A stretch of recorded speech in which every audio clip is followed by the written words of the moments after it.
your man, Louie T. Welcome to Thursday Night Football overtime. Packers, Niners.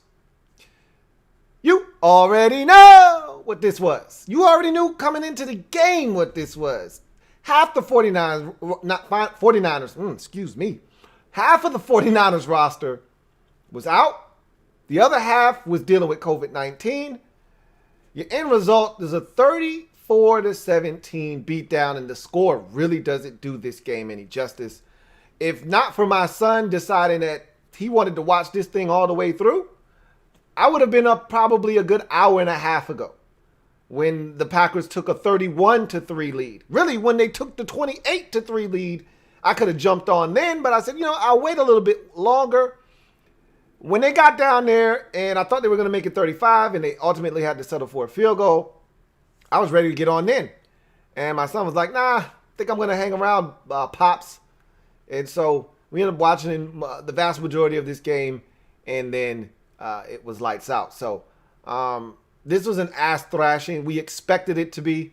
The Packers, they had a COVID outbreak, but it was not as substantial as that of the 49ers. You couple the 49ers outbreak with what they already had to deal with via injuries, and Jimmy G and George Kittle both hitting IR this week. We already know about all the injuries they had previous to that. You add those guys to the mix. You take out half of their receiving core. You take out their left tackle. It just got progressively worse. And to make matters worse, it was a Thursday night game. So it's a short week. You don't have guys, an opportunity for guys to prove that they don't have COVID. If they're, checking the contact tracers and you happen to be in close proximity to a guy that does have it on a Thursday and you figure this stuff out on a Tuesday, you're screwed. And essentially, that's what happened to the 49ers. They weren't going to win this game anyway. Everyone that was out because of COVID could have played, and they still would have lost this game, and it probably would have looked exactly the way that it did. I mean, it wasn't going to be much better than it was. And the only hope that you had in this game is that somehow miraculously the defense could slow down Aaron Rodgers and company, and it would give you a shot. And really, I'll be honest, early in this game, the offense didn't look bad for San Francisco. You moved it right down the field. You ultimately had to settle on a field goal. You move it back down the field again. And, you moved it down the field and you had an opportunity for the touchdown. Initially, it was ruled a touchdown to River Craycraft. I knew that wasn't a touchdown on the live shot. And then when you went, first of all, the ball came out. I don't know what the officials were looking at. The ball came out. He didn't complete the process of the catch, number one. So you knew it wasn't a catch, but at least you said, wow, they moved the football. But then, as we've seen with Nick Mullins before, turnovers are an issue with him. He had the interception. He got hit. That's really not his fault. But at some point on a play where you're getting hit, you'd like a quarterback to understand what's going on there. But, he was trying to get rid of the ball. He had an open receiver. He got hit, ball flutters into the air, it's picked off, and it really was downhill from that point forward. I think that pick might have come with the score. It might have been 7-3. It's probably 14-3 at that point, but it might have been 7-3 at the point of that interception. After that, it was all she wrote. It was all downhill from there. Packers came out open in possession, and any hope of, hey, maybe they can slow Green Bay down kind of went. It didn't go down the drain completely because they did have a stop after that opening possession barrage is what it was. Call it a spade a spade. It was a barrage. It was bing, bang, boom. It was like 3 straight Aaron Jones touches. I think a screen, 2 runs. They were all explosive. And then they hit you with Davante Adams, and just like that, it's a touchdown. And you're like, well, goddamn, that was staple buttons easy. And then I think they got to stop, maybe even 2 in a row. And then you get the Nick Mullins interception, and then all hell broke loose. Floodgates opened. They drove it down the field. He hits Mercedes Lewis for a touchdown on a beautifully run play-action fake. Great ball handling by Rodgers on that play. Good sell by Lewis. You get a touchdown right before halftime, another bomb, and hey, Valdez-Scantling actually caught it. He actually caught it. I'm going to talk more about Green Bay and their lack of activity at the trade deadline tomorrow on the podcast, because I'll just say this. This is a bit of a teaser, but of all the teams that I thought lost at the trade deadline, I don't think there was a bigger loss from any team suffered than Green Bay.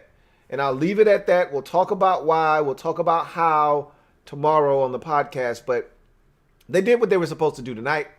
The defense, they still got, a lot of question marks. I'm starting to feel like this Packers team, this coordination of the Green Bay Packers, they don't have enough.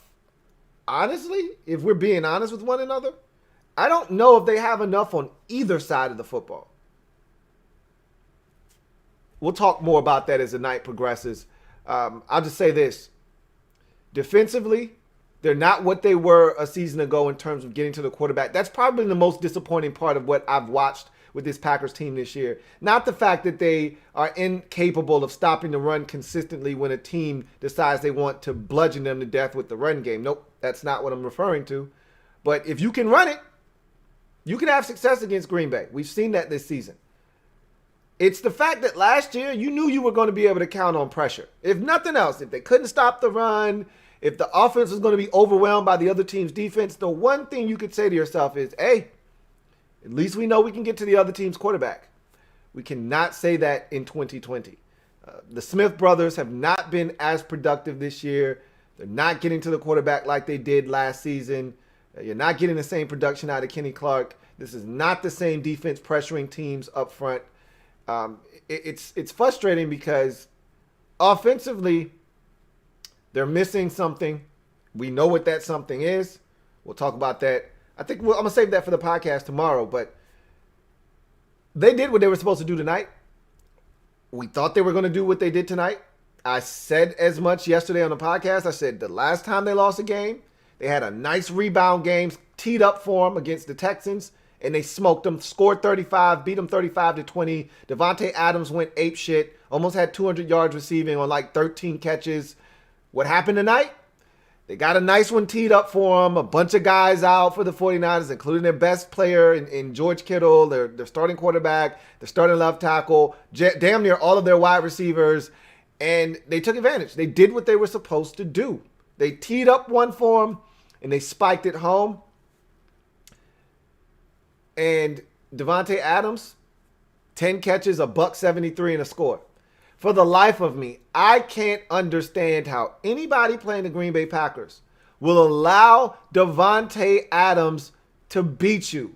He is all that they have offensively at the receiver position. I like Robert Tonyan. I love Aaron Jones. I am not, I repeat, not letting Davante Adams beat me. Period. Easier said than done. I get it. But wherever he goes, if I don't have one guy that I trust to cover him, and there aren't many guys in this league that can cover Davante Adams one-on-one, if I don't have a guy that I love on Davante Adams, no matter where he goes, I don't give a damn it, because they do a great job of moving him around. That's the one thing I can say. I have to give Green Bay credit. They do not keep him in the same spot. They send him in motion. They put him in bunch formations. They put him in the slot. They put him out wide. He's on the left side. He's on the right side. He's on the strong side. He's on the weak side. They move Davante Adams around so you can't key in. I don't give a shit. If I'm playing the Green Bay Packers, wherever he goes, two goes. If I have to sing My Buddy, I will. My buddy, my buddy, my buddy, my buddy. Wherever he goes, two goes. My buddy, my buddy, my buddy, my buddy. Davante and me. Wherever Davante goes, we got two defenders on his ass at all times. He will not beat me. It will not be the 17 show. That's for damn sure. I won't let it happen. Not on my watch. And that's the problem for Green Bay to me. You can do this to San Francisco that's depleted. You can do this to the Houston Texans. You can beat up on the teams that will allow you to beat up on them. But when it comes time for the teams that can clamp down on your ass or decide, hell, 17's not getting us today. Sorry, Aaron, you're going to have to go somewhere else. And when you start throwing the football to Marquez, Valdez Scantling, and he's dropping the football all over the goddamn place, and you can't get Equanimous St. Brown to hold on to the damn ball or run the right route, the hell do you do? I don't know. Force it to Robert Tonyan 8 million times? Anyway, they dominated tonight. Forced an interception of Nick Mullins. Forced a fumble of Nick Mullins. Aaron Rodgers was damn near flawless. Over 300 yards passing, 4 touchdowns. Only 6 incompletions on the night. He was outstanding. It's amazing to watch him in the flick of the wrist. Just whoop, off balance. Whoop. This guy's ridiculous, man. He's just utterly ridiculous. But it was a dominant performance against a team that you were supposed to dominate, and they did. Look, it's not a lot to say about the 49ers here. I'm going to be honest with you. There's really not much for me to say on behalf of the 49ers tonight. They were undermanned, they were understaffed, and they were overmatched. What are you going to do? It was going to be a tough task and a tough ask if you were just healthy the way you were, say, 2 weeks ago against the Patriots. That game was 2 weeks ago, right? Right. Yeah, it was 2 weeks ago because you lost to the Seahawks last week. If you were the same team you were 2 weeks ago against the New England Patriots when you drubbed them 33-9, I believe it was, 33-6, whatever it was, it still would have been a tough task tonight. But at least you would have been more competitive.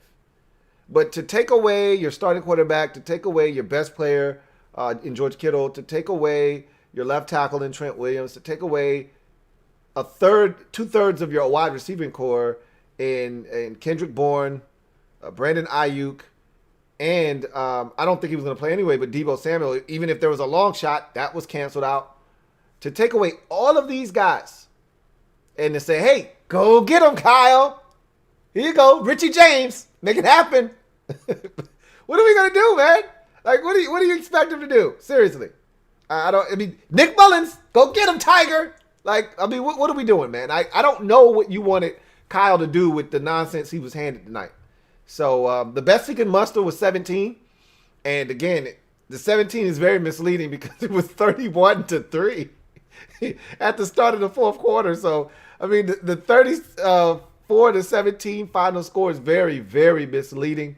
But the 49ers are done. Let's call it what it is. They're done. They're 4-5. It's the first time this season the NFC West has had a team since week 2. Since week 2, because week 1, the 49ers were under 500 at 0-1. That was the last time this division had a team under 500. After week 2, the 49ers got back to 500, and they didn't have a team under 500 from that point forward. This is the first time. This is how strong the NFC West has been since week 1. They haven't had a team under 500. Now the 49ers are, and honestly speaking, they may not get back to 500 the remainder of the season. I don't know what their schedule looks like, but remember, when they beat the Rams and we took a look at their schedule, it was brutal. Okay, they won the division last year, so they have a bunch of top-tier teams on the schedule. It's not going to get any easier for them. I imagine the Saints at some point are coming, probably here in the near future. It's not getting any easier for them. Period. End of discussion. So they've used their Giants get out of jail free card. They wasted their Eagles get out of jail free card. You still got the Washington and the Dallas get out of jail free cards. But one of those may not actually be able to be redeemed by the time you get to that game. The other one, maybe. But I think one of those, you may not be able to redeem that coupon. So they always tell you, while supplies last. I don't know. That's one of those situations where you're like, well, damn. How'd they get to play those teams? How'd the Rams get all 4 of those teams in the first, 6 weeks? That's bullshit. How'd they get them in the first 5 weeks? And we got to wait till the end of the season when it doesn't even matter anymore. Well, again, while supplies last. They got them first. They're all gone now. Sorry. So, Uh, 49ers dropped to 4-5 after this loss, and again, I don't. It's just down from here. I don't know if they're with Jimmy Garoppolo on IR and George Kittle, and there's no reason to bring these guys back at this point. There's no reason to bring Dick Sherman back at this point, although they probably will. But there's no reason to bring these guys back for what? Your season's done. I mean, I know 4-5 doesn't seem like it's done. We know what time it is. I mean, look at this football team. They're decimated. They fought as valiantly as you can, but it's just one of those years where the injury reaper was all in your shit. He was all in your mix from day one, and he wasn't going to leave. He had an axe to grind for whatever reason. I don't know what you did to piss him off. I'm not here to ask any questions because I don't want any smoke. But for some reason, there was a grudge in San Francisco. There was a debt to be collected. Maybe somebody made a deal with this Reaper last year and said, look, you can take what you want next year. Just give me a shot at the chip this year, and we'll pay the piper next year. And he said, okay, you got it. You better win the Super Bowl this year because I'm coming for my shit next year. They said, okay. Maybe that's what happened. I don't know. But he's ravaged your football team. Absolutely ravaged your football team. It's one of those years where you just say, hey, you got me. Hands up. You got me. So let's get to some comments. Before we do that, though, while I got your attention, you see what I got on my head? I told you guys I was working on some stuff. Told you I had an announcement. Finally got my hats. I'm a dad hat guy, so got the merch. Got the LTN hats, and I got more, man. All right, so the black is dope. Got camo too, man. All right, dad hats with the strap in the back. You're going to see me with the strap turned to the back and the strap in the front a few times. I just had to show y'all the logo on the front, but I got it in camo. I'm not done. We got beanies. It's getting cold outside, man. Put a lid on your dome, man. Keep it warm. All right, got that in black. Got it in gray. All right, so you asked, we delivered. Now you got to go and cop. All right, got the lids. The website is down in the description. Go to theprintchamps.com/LouieT. That link is down in the description. Get your LouieTeeNetwork merch, man. Get you a hoodie. If you ain't got one already, like I said, it's starting to get brisk outside. Maybe it's already cold where you are. Where I'm at, it's just starting to get cold. My hoodie came yesterday. I'm already rocking it. You're going to see me with it on a couple of times on these shows live. I'm going to be all decked out in LTN garb. Hopefully, you'll be doing the same thing. And like I said, it ain't like it's just some random hat, man. These are dope. I got to admit, these are dope. So go ahead and cop you one or two or three or four or more, But support the Louie T Network. And get you some merch, man. Hats are now available. That's something that's universal. Everybody wears hats. So go ahead and cop you some. Get one for the fam. Get one for your girl, your dad, your mom, your brother, your sister, your kids, whoever. We got them. They come in all sizes, shapes, colors. Whatever you got, we need it. You need it, we got it. So wanted to drop that on y'all real quick. But let's get to these comment section. Let's get to these comments in the comment section real quick, man. See what y'all got to say. Door Gunner. Giants getting smashed this Sunday. # Mob Squad. MOBB. We in the building as always. Stand up. I hope you're right. I hope you're right. I am not going to sign off on that right now, but I hope you are right.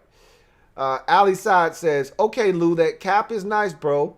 Man, the league really took my Raiders pick away, but honestly, we deserve it. We made the same stupid mistakes too many times. Well, it's not like they came after your second round pick, man. They only docked you a sixth, okay? So that was pop. That was a warning shot. Now, it was a hefty fine. It was a draft pick. Nobody likes to lose draft picks, whether it's in the second, the fourth, the sixth, or the seventh. Nobody likes to lose draft picks because you never know what that 6th round pick is going to turn into. Washington fans know all too well. 6th round pick back in 2012 turned into Alfred Morris. That was a massive pick at the time. You never know what these picks are going to turn into, so you don't want to throw any of them away. So that's not something that you're happy about, but it could have been worse. They could have said, hey, bring me that 4th round pick, or give me that 3rd round pick. Like, they could have been really, really harsh. That's a pop, pop, pop in the air. All right, they let off a couple warning rounds. Look, Gruden can keep doing what he wants to do. He can keep getting fined. All right, they'll fine him individually. But if you got players and the entire organization being disrespectful, at some point, they're going to get really, really nasty on your ass. So this was a warning shot in the air. It was a really hefty warning. Like, they emptied the clip. Pop, pop, pop, pop, pop. Don't make them go get the heavy artillery. Because then they're going to start pointing at you. That one was just in the air. Don't make them point at you. So, like you said, a wise woman once told me, those who don't hear, feel. You don't want to listen? Okay, don't worry about it. You'll feel this. They let off some warning shots. Please don't make them point it at you. So, I appreciate you, Ali Side. I really do. Hopefully your Raiders took heed to this warning and don't let this happen again. Captain Spartan 04 says, Packers front office is shaking their heads this game. They clearly hate Aaron Rodgers and winning. I honestly don't know what their problem is and what they don't get. I honestly am baffled. I don't get it. I am befuddled at what they're doing in that front office. But if you're a Packers fan, this is what you're used to. You're used to this. So it shouldn't be that much of a surprise. I got a super chat, so I'm going to go ahead and take that. Got a super chat here from R. Smith. Put a cap on your melon. Let me put this cap on your melon. Hey, I appreciate you, R. Smith, man. Thank you so much for the super chat. That's right. Let me put this cap on your melon. Y'all know what time it is, man. Cody _ 1804 writes, by the way, I am not saying this was impressive because they were really injured. It just felt good. Sure. Any win, first of all, any win in this league, I don't care who it comes against. I shouldn't say I don't care how much it comes by, because when you get a team like this that you're supposed to smoke and you only beat them by a field goal, if this game had ended 20-17, you barely won, you would feel dirty and like naked, like the 49ers just stripped you of all your clothes. And even though you still won, you would feel dirty and you would feel almost ashamed. Sort of like Buccaneers fans on Monday, where they won the game and they came up here and they were in the chat and they were very defensive. But it's a win. But you feel defensive. You feel like you got to defend yourself because you won a game against a team that you were supposed to throttle, and you didn't. You did what you were supposed to do. You throttled them, and Aaron Rodgers, midway through the fourth quarter, was on the sidelines chumming it up. That's what you want in a game like this. And against a team that embarrassed you not once, but twice last year, you don't care who, and they made it a point of emphasis during the telecast to say, hey, look, none of these guys are on the field that were on the field for that NFC Championship game that touched the football. None of these guys are here. I don't care. Not my problem. I'm going to deliver this ass whooping, though. We're going to put this 34 on your head. I don't give a damn who's here, who's not here. I'm not taking roll. I just know you about to get this 30-plus point barrage put on your skull. And my boy Aaron's going to be on the sidelines. Honestly, I was asking, why is Aaron Jones in the game in the fourth quarter? I needed answers. I understand that Williams got hurt. I don't give a shit. Tyler Irvin, you about to eat all these carries, bruh. Every single one of these runs is going to be a Tyler Irvin run. You tired and tapping out? Fine. I'll call a timeout. Come over here, get you some Gatorade, get you a little squirt of your water bottle, get your ass back out there. I am not putting Aaron Jones at risk. Not in a 31-3 ball game. Not happening on my watch. He just came back. You saw how this offense is impacted when he is not in the lineup? And you really think that I'm going to put him at risk in a 31-3 ball game? Hey, Tyler Irvin, strap your helmet up, bruh. It's going to be a long fourth quarter. Son, or as a wise man used to tell me, son, be ready. I don't know what the hell Matt LaFleur was doing in that fourth quarter, but I agree. It felt good. If you're a Packers fan, I don't give a shit. It felt good. You lose one, to come back and to whoop somebody's. I don't really care who it is. Somebody got to take this ass whooping. Just happened to be the 49ers. The team that did it to you twice last year. If I were you, I would feel the same exact way. Door Gunner says, another overrated Packers team were a bad 13-3 team last year and a bad 6-2 team this year. I won't dare call them bad. Last year, it felt like a house of cards. I think Aaron Rodgers is a little bit more in sync with Matt LaFleur this year than he was last year. I didn't even think this offense was as good as advertised last year. I felt like something was missing last year. This year, I can honestly say that this offense feels more cohesive. They just don't have the parts, to make you comfortable that if something were to go awry here or there. And I've long said this about Green Bay. The biggest weakness with Green Bay is their inability to go off script. When things don't go, you could tell that they had a plan early on. Like, we want to get Aaron Jones established, and we're going to force them to come up, respect Aaron Jones. And the minute that they do, we're going to take a shot to Davante. What did they do? 2 runs to Aaron Jones to start. Couple of a dump off to Aaron Jones out of the backfield. They got Aaron Jones involved really early. They ran it. And then right when they thought it was safe to come up with an extra defender in the box, over the top, Davante Adams, touchdown, 7-0, just like that. So they have a plan when they come into a ball game. We want to run it. We want to establish the run. We want to run your defense. We want to stretch them horizontally. We want to get to the edges. We want to set them up. And then right when they think it's safe to come up and be nosy, hit them over the top. Take a shot. And when you take that away from them, when you score points and the run game is no longer a viable option, they don't want to do what Mike McCarthy used to do with this team, which was, hey, Aaron, figure it out, man. Get us out of this jam. Aaron, if you got to throw it 51, go ahead and throw it 51 times. They don't want to do that anymore with Aaron Rodgers.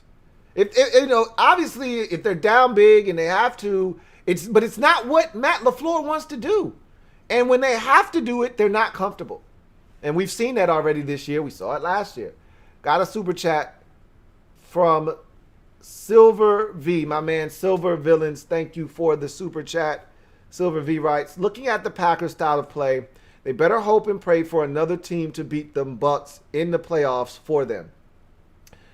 I don't think they want to see the Buccaneers.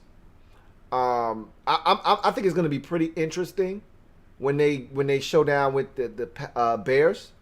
I don't think that's going to be a fun game for them, especially in Soldier Field. At Soldier Field, if it gets a little frigid out, it'll be interesting to see what they do when they get up against a team that can play defense, that can be aggressive. It'll be interesting. I think they would more than welcome Seattle. They would more than welcome New Orleans, because those are teams that you can get into shootouts with, and I think they're more than capable of doing that. We saw them get into a shootout with New Orleans in New Orleans earlier this season, come out on top 37-30. I don't think they're afraid of Seattle, because Seattle doesn't play the caliber of defense that it's going to take to really slow down this Packers offensive attack. However, you get, like you said, the Buccaneers are a team that I don't think they want any parts of.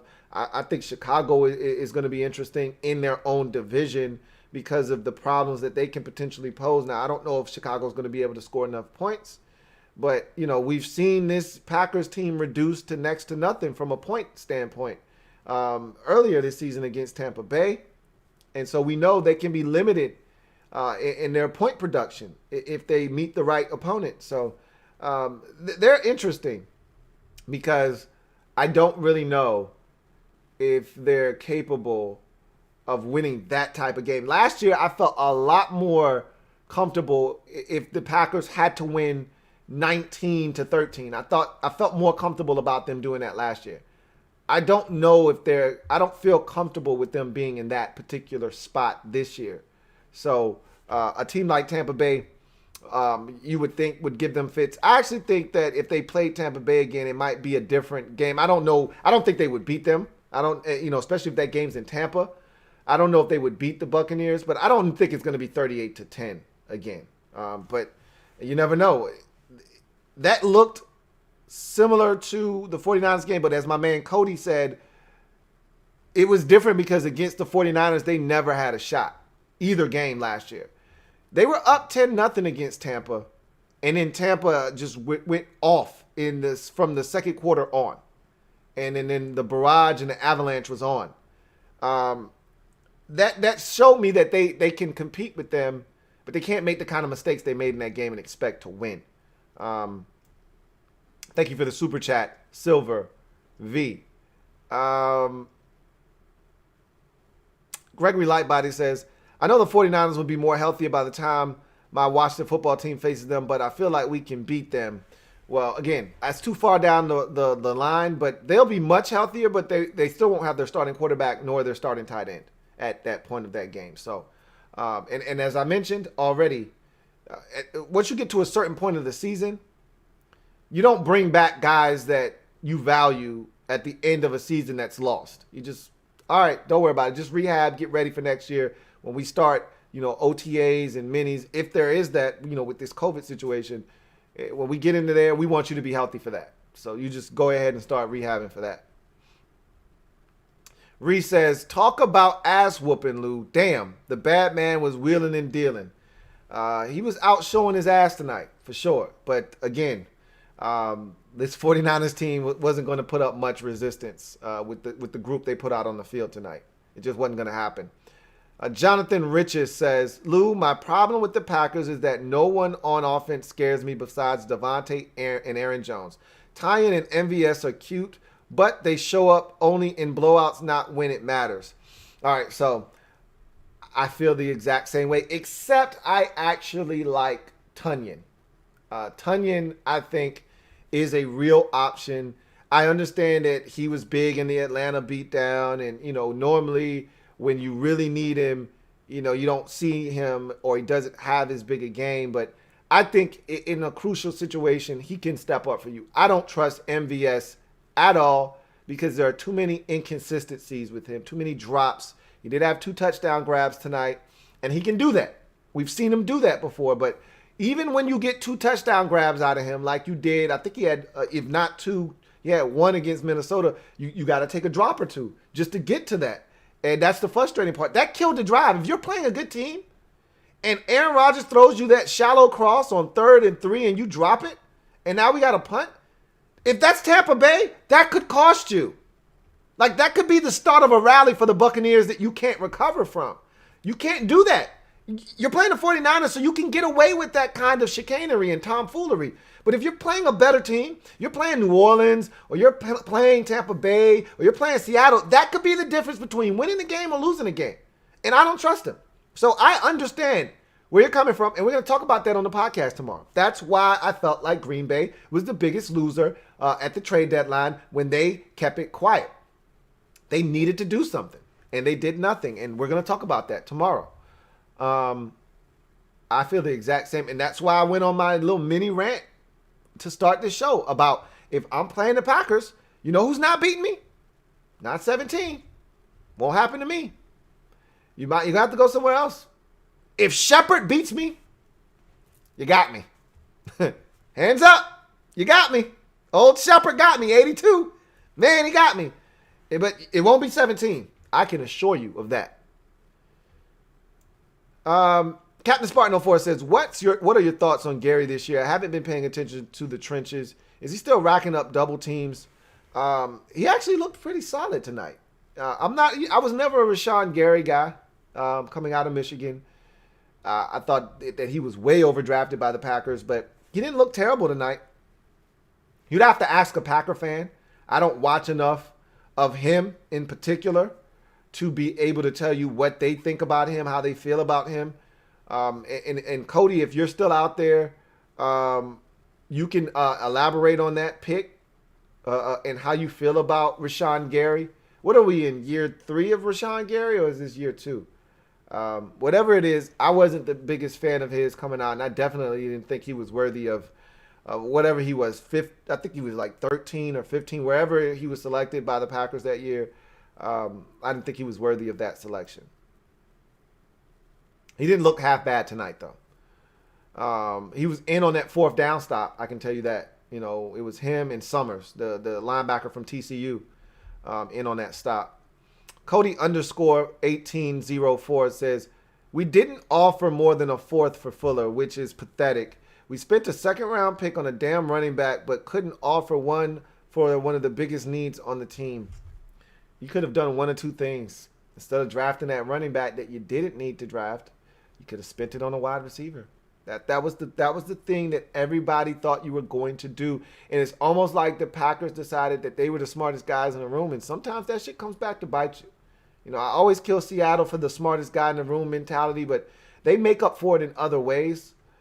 You just can't afford to keep doing these things and expecting 12 to bail you out. You know, at some point, you got to understand that he needs help too. He's not getting any younger. Cody _ writes, this isn't the damn 70s anymore where a running back is going to win you a Super Bowl. Facts. You know, the Titans rode the back of Derrick Henry as far as he could get them. And that was the AFC Championship game. And that was a hell of a run. He was the most dominant force in the playoffs last year up until the championship game.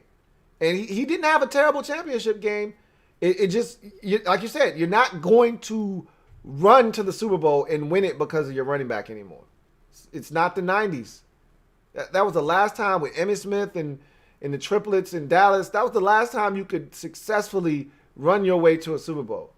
I think the Ravens might have done it with Jamal Lewis, but that's because their defense was ridiculously dominant, like one of the most dominant defenses we've ever seen. So they could get away with running it with Jamal Lewis. But you can't win that way anymore. It's just the NFL isn't set up for that. Asan Moore says, I'm happy to be ready for the 49ers, and they are trash. I also think we are winning this division. We will see. I hope you are right. Asan Moore says, first, thank you for the amazing hats and what you do for this team. Also, do you think Kyle Allen will improve later in the year? I hope so. I mean, that's what I'm preaching. You know what I've been preaching all year about, you know, in the offseason, I preached patience. A lot of you did not listen. And when the season hit and we started stinking and you were wondering what the hell's going on, I said, hey, we talked about patience in the offseason. You know, we talked about 5-11, 6-10, 7-9 at best. A lot of you ignored that stoplight. It was a red light. You ran through it. That's how you cause accidents. Okay? Stop at stop signs. Stop at red lights. Don't ignore those. Okay? We don't want accidents. Well, we had some fans that crashed into each other because they weren't paying attention. They didn't see the red light. They ignored the stop sign. And that's how you run into each other. And then I said, hey, want to see what we got here in Kyle Allen. And a lot of you, after, you know, the division was bad, you didn't care anything about that. Let's tank for Trevor. Hey, stop. Let's try to win this division. It's there for the taking.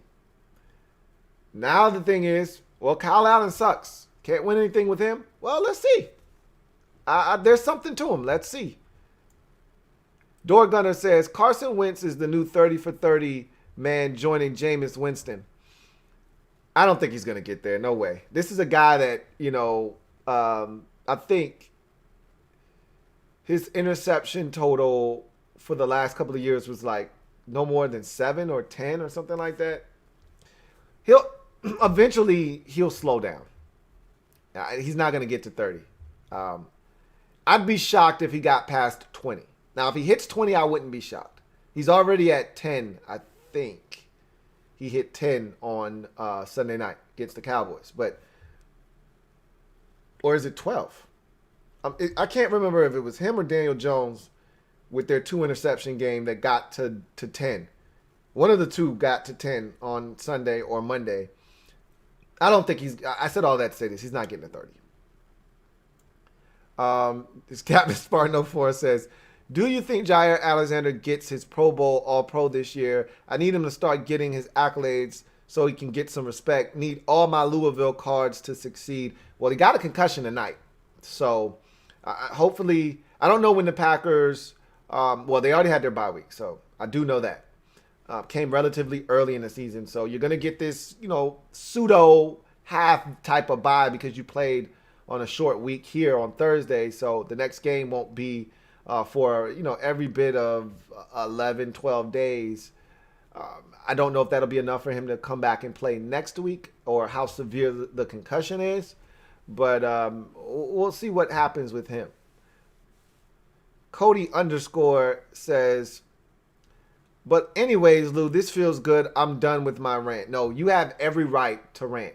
Every right to be frustrated, to rant, because if you have to maximize Aaron Rodgers, these last few years of Rodgers, prime Rodgers in Green Bay, you got to take advantage of it.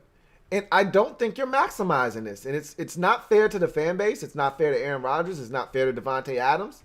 It's not fair to, David Bakhtiari or some of these guys that have been here for this stretch run that feel like they should have a Super Bowl. Aaron Rodgers has one damn Super Bowl to his name in his career. One. And if Rashard Mendenhall doesn't fumble, I don't know if he has that. He should have more. I'm thankful that he's not in that, Dan Marino conversation. I'm excited that he's not in that group. But he should have more. He should not be tied with Drew Brees. He's more than that. Atlas says, doesn't it strike you as odd that Jordan Love can't even beat out Boyle for backup quarterback spot? If they really invested 26th pick in a player that can't crack the active roster? No, I don't find that odd at all. Well, he doesn't need to be active for what? Why does he need to be active on game day?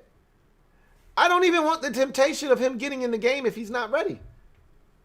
The thing about Jordan Love was he wasn't ready to come in and play right away. He's a guy that you want to sit there and learn, to develop. He doesn't need to be active. I don't even want him near the field if I'm the Packers. They're doing it the right way. I would do the same thing to him because you don't want to be in a position where there's one injury to Aaron Rodgers. This guy comes in and he wets the bed. And now everybody's saying, you traded up to 26 to get this guy? No. I don't. Until we absolutely have to open that package, just let it sit there. Let it sit under the Christmas tree.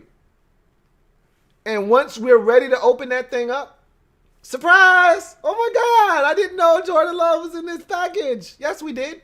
But we're going to be happy because now he's ready to go. Now he's ready to go out and operate. I think they're doing the right thing. Cody _ says, I don't think we are trying to win another Super Bowl with Aaron. I seriously think they are planning on waiting until Jordan Love. That can't be true. They can't have that kind of mentality. If that's the case, then you might as well just trade Aaron Rodgers now. If that's the way you feel, maximize Aaron Rodgers right now. Get something for him. He's still in his prime. Get something for him. They're not thinking that way. Because if they were thinking that way, then you might as well move on.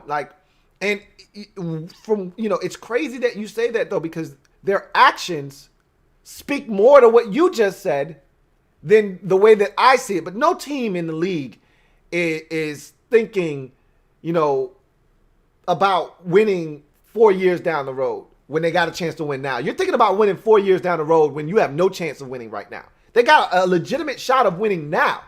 So they can't be thinking about winning in 4 years. However, what they've done in the draft and the lack of activity in free agency and at the trade deadline speaks to what you're saying, which is, are they really trying to win? Are they really trying to give Aaron Rodgers the ammunition he needs? Doesn't seem like that. But this has always been the Packers' MO. So that's kind of why I say, nah, that's not true. But I can see why you would feel that way. I really can. Gregory Lightbody says, what do you know about Justin Phillips, the guy that Washington signed to their practice squad? Nothing. Know nothing about him. Don't expect to know anything about him. Look, I don't immerse myself in guys that I don't expect to be contributors. That's a name that I saw. I said, oh, okay, cool. Never heard of him. As a wise man once told me, never heard of him. Guy's a bum. I don't know him. I don't want to know him because I don't expect Justin Phillips to see the field for us at any point. And if he does, we're in trouble. So I can't tell you anything about Justin Phillips. Captain Spartan 04 says, hypothetical question. Do you think J.J. Watt would be a good fit in Green Bay? Just say he gets cut from the Texans and he takes vet minimum at Green Bay. Front five of Smith Bros, Kenny Clark, Gary, and J.J. Watt. J.J. Watt would be a great fit just about anywhere. Now, in particular, with the Packers, he'd be a tremendous fit. But, again, you said it was a hypothetical. He's not getting cut from the Houston Texans. So, hypotheticals are only fun when there is a sliver of a possibility that could actually happen. That's never going to happen. Never. The Texans are going to ride J.J. Watt till the wheels fall off. Cody _ says, but sometimes LaFleur needs to let Rodgers do that. I believe we would have won the Vikings game if LaFleur told Rodgers, go win it. That's the problem, is LaFleur isn't comfortable enough in relinquishing that title to Rodgers. He wants to show everyone, and this is what happens when you get these offensive-minded guys that think they're the smartest guy in the room, and they want to prove that I'm the reason we're winning, not Aaron Rodgers. I need you to understand that we're winning because we're running our offense. And, oh, by the way, yeah, we got number 12. But I just want you to understand that this is my offense, and we're going to run it the way I want to run it. And you see that all around the league with a lot of these young offensive-minded guys. Got to run my scheme the way I want to run my scheme. And so, look, it's not hard in this league. It's more about players than it is scheme. You give me 3 ballers, on the offensive side of the football. You give me 4 or 5 ballers on the offensive side of the football. One being my quarterback. Give me 1 tight end and at least 2 receivers, preferably 3. That's your 5 ballers. You give me that. Tear your ass to shreds. That's what the Kansas City Chiefs model is. You could throw in Edwards-Helaire this year or, Williams, Damian Williams the year before that, or before that, Kareem Hunt. But, even without the running back position, it's Mahomes, it's Travis Kelce, it's Tyreek Hill, it's Samuel Watkins, and you pick the last guy. It could be Mecole Hardman this week. It could be the Florida kid the next week. It could be anybody. It could be Pringle. The week after that, you don't really know who the hell it's going to be. They just come at you in waves. But I look at this team, and that's part of the reason why I say this Packers team, unlike Packers teams of the past, they could adjust. If they fell behind or if things weren't going right, Mike McCarthy, I'm not a Mike McCarthy fan, never have been, never will be, but Mike used to just get out of the way. Hey, Aaron, go get him, man. Bring us back. Matt LaFleur isn't doing that. We're going to run my stuff. Whether we're up 24, we're down 24, we're going to run my shit.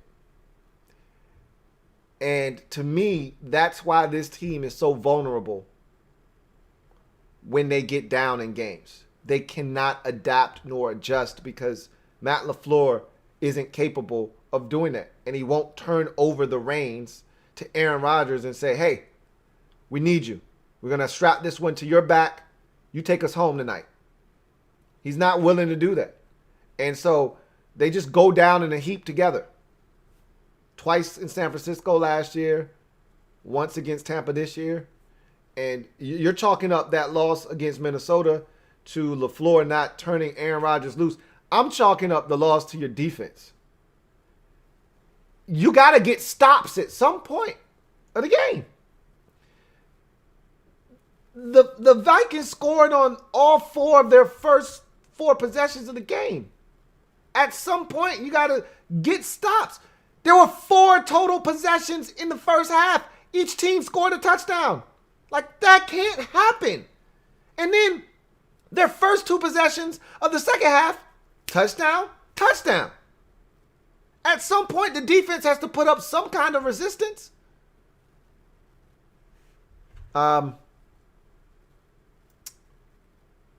Cody _ says, I love MVS, but I want to cut him this offseason. He's my guy, but he just doesn't have it. He can't have it both ways. He can't be your guy and you want to cut him. That's not generally how that works. But I understand. He's very frustrating. He's very, very, very frustrating. Cody _ says, this is year 2. Gary has impressed me this year, but next year is really big for him. I agree. I told you, I haven't watched enough of him, but the little that I've seen, I was like, hey, looks pretty damn good. Pretty damn impressive. I wasn't a huge Rashawn Gary guy, but I was like, hey, he looked pretty damn good tonight, you know. In some limited opportunities, he looked good. Captain Spartan says, how you feel about your Notre Dame chances against Clemson this weekend? Not good. Not good at all. I'm going to be really honest with you. Even without Trevor Lawrence, I don't know if you got to see Lele or whatever the hell his name is. That mother effer's a beast. God damn, he's good. He looks the part of a number 1 overall pick in 3 years. God damn, he's big. He's fast. He's got a cannon for a right arm. I'm like, where are you getting these guys from? They just keep, it's like a factory at Clemson and Bama in these places. But Clemson, unlike Bama, who doesn't seem to be able to get these types of players at the quarterback position, Clemson is just churning out these studs. You go from Watson to Trevor Lawrence to this kid. This is ridiculous. I think that young man's going to make a name for himself at the expense of Notre Dame. And they have more talent than we do. You know, we can't get those kind of athletes at Notre Dame. We try as we might. We can't. We're Notre Dame. We're not Clemson. We're not, Bama. We're not Georgia. We don't get that kind of talent. We're not getting the guys, at Auburn or any of those powerhouse schools. So I think they're going to kick our ass. And I'm going to be honest, I don't think it's going to be close. I think we might hang around for the first, quarter and a half. It's no different than that playoff game a couple of years ago. We hung tough for the first half of that game. And right before halftime, they exploded. Got the touchdown right before halftime, and they ran away and hid after that. We hung tough. We couldn't score any points. I don't trust our quarterback. He's not very good. Ian Book is not very good. And I think he's going to be exposed in this football game. I don't like our chances at all. If we win, I'll be very, very surprised. I'll be very surprised if we're even close. And when I say close, I don't expect them to beat us. Look, Boston College took them to the wire. I'm aware that they're capable of losing. However, it was Boston College. They looked at Boston College and they were like, it's Boston College. We should be able to take care of business. And Boston College was like, oh, yeah? You going to do us like that? Okay. We got something for your ass. And they made them work. They're going to come in juiced up for that Notre Dame game. And I think they're going to beat us something like 31 to 13, something along those lines. Thomas S. says, what should people expect from Antonio Gibson the rest of the season, and how do you feel about him? I just expect him to get better. Just continue to grow and progress. It's his first year playing running back. I love him. I love the kid. I'd like to see them use him in other ways. Like, they really have neutralized his versatility. He's essentially, for all intents and purposes, a running back and a wide receiver / swing screen guy. Set him out on a route. Like, actually put him in the slot, motion him out, and let him run a route. Let him run a seam route. Like, let him be a receiver. He was that in college. They don't do that with him. And that's fine. If they don't want to do that with him, they don't have to. But I would like to see him be more versatile. Asan Moore says, do you think our offense will grow and be better than usual? Do you think that this team is heading in the right place? Yeah, I do. I told you, I believe in Ron and the message that he's spreading to the players. And That's why when we were 1-3 and 1-4, and I'm watching the film and I keep telling you guys, it's not as bad as you think. And a lot of you weren't trying to hear it. I've been on board the entire time. A lot of you have jumped off the ship. And some of you have gotten out of the car. You took your safety belt off. And you was like, man, I can't deal with this shit. I'm getting out of here. And I said, look, I know Ron is sending a lot of mixed signals. Guess what? I'm okay with that. As long as the players understand what's going on, I don't care what he's telling the media. I'd like him to not talk to them as much, but I don't care what he's telling them. At the end of the day, all I care about is that the message and the culture is being transformed with these players. You know, the message is getting through to them. The culture is transforming, and I feel like it is. You know, I'm listening to the players talk. They sound like they're buying in. So I said, I'm not getting out of the car with Ron. Yeah, we might be swerving a couple of times. He might doze off, and we might be riding on those wake up lines on the side of the road, and Ron jumps up and he straightens up. I got my seatbelt on.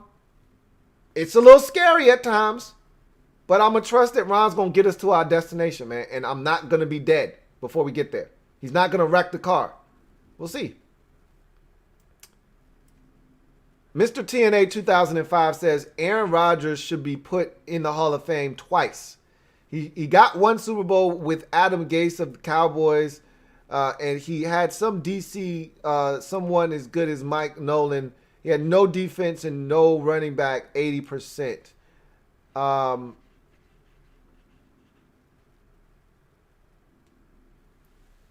Okay. I think you meant Mike McCarthy of the Cowboys, not Adam Gase of the Cowboys. Because I was trying to make sense of this as I was reading it, and it made no sense, but I think I get what you're saying now. Mr. TNA 2005 also says Green Bay has no chance of winning a title this season. That defense cannot stop the running game of Edwards, Hilaire, Fournette, Kamara, or someone will run all over them in the playoffs. I don't disagree with that. I think that's pretty much spot on. I don't think they can stop the run successfully. I wouldn't even say it would be Fournette. It would probably be Ronald Jones. But it doesn't matter if it's Fournette or Ronald Jones or Kamara or whomever. They just aren't consistent enough up front stopping the run. Whether it's a Seattle running back, whomever, I don't think they're consistent enough up front defensively, period. Not just in the run game. I don't think they get enough pressure on the quarterback this year for whatever reason. You know, they've regressed there as well. And we already saw Kamara ran all over them. We saw the Buccaneers, Ronald Jones ran all over them for over 100 yards. So we've already seen instances of them not being able to stop the run, which is why we think they can't stop the run. We've already seen it firsthand. Excuse me. Mr. TNA 2005 says, in the AFC, you have a shot to reach the playoffs only with the passing game because last year Mahomes' opponents did not have a great defense. In the NFC, you will always get to great D in your way. So I don't know if that's the case this year. You know, San Francisco was that great defense last year. Seattle had a formidable defense last year. That's not the case this year. You know, there are no great defenses in the NFC. I think Tampa is the closest thing you're going to get. You know, Chicago is another one of those teams that I think can play quality defense, but their offense is so bad that it might actually cancel out, you know, all of the work that their defense is able to do on a weekly basis. Cody _ says, what I meant is MVS is one of my favorite personalities on the team, and before the season, I was rooting for him to succeed, but as a player, he just doesn't have it. Got you. Okay, I understand. Yeah, I know guys like it. You know, you love him as a guy, but as a player, you're like, not gonna work. And been there, done that. Totally get it. Totally get it. And you know what? That's funny that we got to our last comment here. We are at our hour mark, so we're done. I'll read this last comment from Mr. TNA, who writes, people talk about Trevor, Justin, and the BYU kid, but Trey Lance is the real deal. Just like no one talked about Justin Herbert in the last draft, Josh Allen or Mahomes in their drafts. I can tell you this. Trey Lance, the issue there, unlike Herbert, who had plenty of college experience, unlike Mahomes, who had plenty of college experience, unlike Trevor Lawrence, who has plenty of college experience, Trey Lance doesn't. And when you don't have collegiate experience, you start to be put into a category with the other guys that were drafted high in the NFL draft that didn't have a ton of college experience. That's Dwayne Haskins and that's Mitchell Trubisky. You don't want to be in the same vein as those guys. Those were one-year starters in college football. And a big difference between those two and Trey Lance is they played at major Power 5 schools. Trey Lance did not play at a Power 5 school. He didn't even play in Division 1A. Okay? So there's a lot of things that you've got to be able to parse through with Trey Lance. You love the arm talent. You love his mental makeup. You love his athleticism. You love his size.